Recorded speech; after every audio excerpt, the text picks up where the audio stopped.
AG ನ್ಯೂಸ್ಗೆ ಸ್ವಾಗತ. ಪಟ್ಟಣದ ರಾಷ್ಟ್ರೀಯ ಹೆದ್ದಾರಿಯ ಊಟಿ ಮೈಸೂರು ರಸ್ತೆ ಹಾಗೂ ಸುಲ್ತಾನ್ ಬತ್ತೇರಿ ರಸ್ತೆಯ ಮಧ್ಯಭಾಗದಲ್ಲಿ ಇರುವ ವಿದ್ಯುತ್ ದೀಪಗಳು ದುರಸ್ತಿಗೊಂಡ ಹಿನ್ನೆಲೆ ಕರ್ನಾಟಕ ಕಾವಲು ಪಡೆಯ ವತಿಯಿಂದ ಇಂದು ಪ್ರತಿಭಟನೆ ಮಾಡಲಾಗಿದೆ. ಪಟ್ಟಣದ ಪ್ರವಾಸಿ ಮಂದಿರದಿಂದ ಪ್ರತಿಭಟನೆ ಆರಂಭಿಸಿದ ಕಾರ್ಯಕರ್ತರು ಎಂಡಿಸಿಸಿ ಬ್ಯಾಂಕ್ ಮುಂಭಾಗ ರಸ್ತೆ ತಡೆದು ಸಂಬಂಧಪಟ್ಟ ಅಧಿಕಾರಿಗಳ ವಿರುದ್ಧ ಧಿಕ್ಕಾರದ ಘೋಷಣೆಯನ್ನ ಕೂಗಿ ಆಕ್ರೋಶ ವ್ಯಕ್ತಪಡಿಸಿದ್ದಾರೆ. ಬಳಿಕ ತಾಲೂಕು ಕಚೇರಿಗೆ ತೆರಳಿ ಮನವಿಯನ್ನು ಸಲ್ಲಿಸಿದ್ದಾರೆ. ಈ ವೇಳೆ ಮಾತನಾಡಿದ ಕರ್ನಾಟಕ ಕಾವಲು ಪಡೆಯ ತಾಲೂಕು ಅಧ್ಯಕ್ಷ ಎ ಅಬ್ದುಲ್ ಮಾಲಿಕ್ ಅವರು, ಹೆದ್ದಾರಿಯ ಪ್ರಾಧಿಕಾರದ ಅಧಿಕಾರಿಗಳ ನಿರ್ಲಕ್ಷ್ಯದಿಂದ ಸಾರ್ವಜನಿಕರು ಹಾಗೂ ಪಾದಚಾರಿಗಳು ಅಪಘಾತಕ್ಕೆ ಒಳಗಾಗುತ್ತಿದ್ದಾರೆ. ಕೂಡಲೇ ವಿದ್ಯುತ್ ದೀಪಗಳನ್ನು ಸರಿಪಡಿಸಬೇಕು, ಇಲ್ಲವಾದರೆ ಮುಂದಿನ ದಿನದಲ್ಲಿ ಉಗ್ರ ಹೋರಾಟ ನಡೆಸಲಾಗುತ್ತೆ ಅಂತ ಎಚ್ಚರಿಕೆ ಕೊಟ್ಟಿದ್ದಾರೆ. ಮನವಿ ಸ್ವೀಕರಿಸಿದ ದಂಡಾಧಿಕಾರಿಗಳು ಸ್ಥಳದಲ್ಲಿ ಸಂಬಂಧಪಟ್ಟ ಇಲಾಖೆ ಅಧಿಕಾರಿಗಳಿಗೆ ದೂರವಾಣಿ ಕರೆ ಮಾಡಿ ತಕ್ಷಣ ಕ್ರಮ ಕೈಗೊಳ್ಳುವಂತೆ ಸೂಚನೆ ಕೊಟ್ಟಿದ್ದಾರೆ. ಇವತ್ತು ನೋಡಿ, ಸುಮಾರು 15 ದಿನ ಆಗಿದೆ.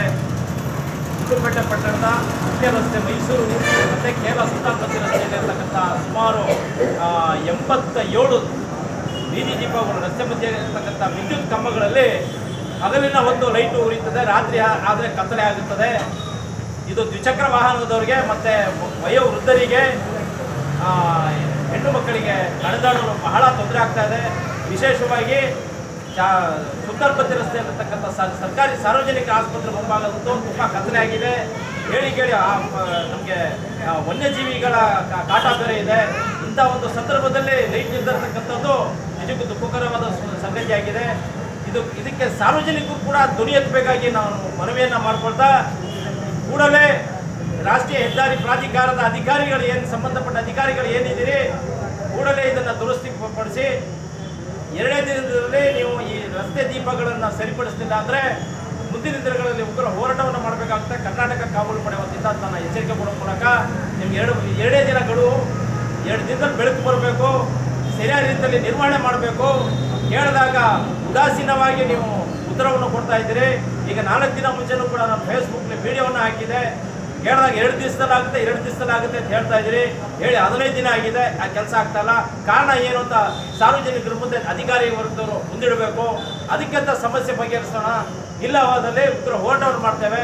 2 ದಿವಸದಲ್ಲಿ ಬೆಳಕು ಬರಲಿಲ್ಲ ಅಂದರೆ ಜನಗಳು ಕೂಡ ಬೀದಿಗಿಳಿಯುವಂಥ ಪರಿಸ್ಥಿತಿ ನಿರ್ಮಾಣ ಆಗುತ್ತೆ ಅಂತ ಇದನ್ನು ಹೇಳೋ ಮೂಲಕ 2 ದಿನದಲ್ಲಿ ಲೈಟ್ ಬರಲೇಬೇಕು, ಬೇಕೇ ಬೇಕು.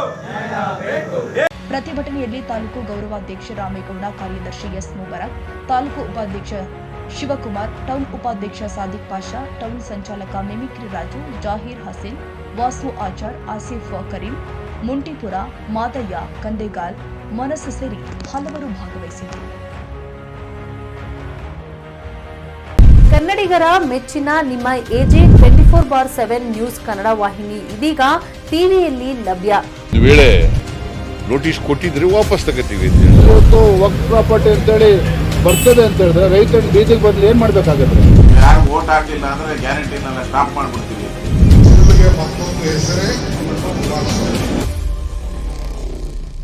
ಕರ್ನಾಟಕ ಮತ್ತು ದೇಶ ವಿದೇಶ 360 ಡಿಗ್ರಿ ಸುದ್ದಿ ಹಾಗೂ ಉತ್ತರ ಕರ್ನಾಟಕ, ಬೆಳಗಾವಿ, ಬಾಗಲಕೋಟೆ, ಧಾರವಾಡ, ಹಾವೇರಿ, ಗದಗ, ಬಿಜಾಪುರ ಜಿಲ್ಲೆಯ ಕ್ಷಣ ಕ್ಷಣದ ವಿವರವನ್ನ ಪಡೆಯುವುದಕ್ಕೆ ಎಜೆ 24/7 ನ್ಯೂಸ್ ಕನ್ನಡ ವಾಹಿನಿಯನ್ನ ಲೈಕ್ ಮಾಡಿ, ವಿಡಿಯೋಗಳನ್ನ ಶೇರ್ ಮಾಡಿ, ಕಮೆಂಟ್ ಮಾಡುವ ಮೂಲಕ ನಮ್ಮ ವಾಹಿನಿಗೆ ಸಹಕಾರ ನೀಡಿ ಮತ್ತು ಚಾನೆಲ್ ಅನ್ನ ಸಬ್ಸ್ಕ್ರೈಬ್ ಮಾಡಿ. ಧನ್ಯವಾದಗಳು.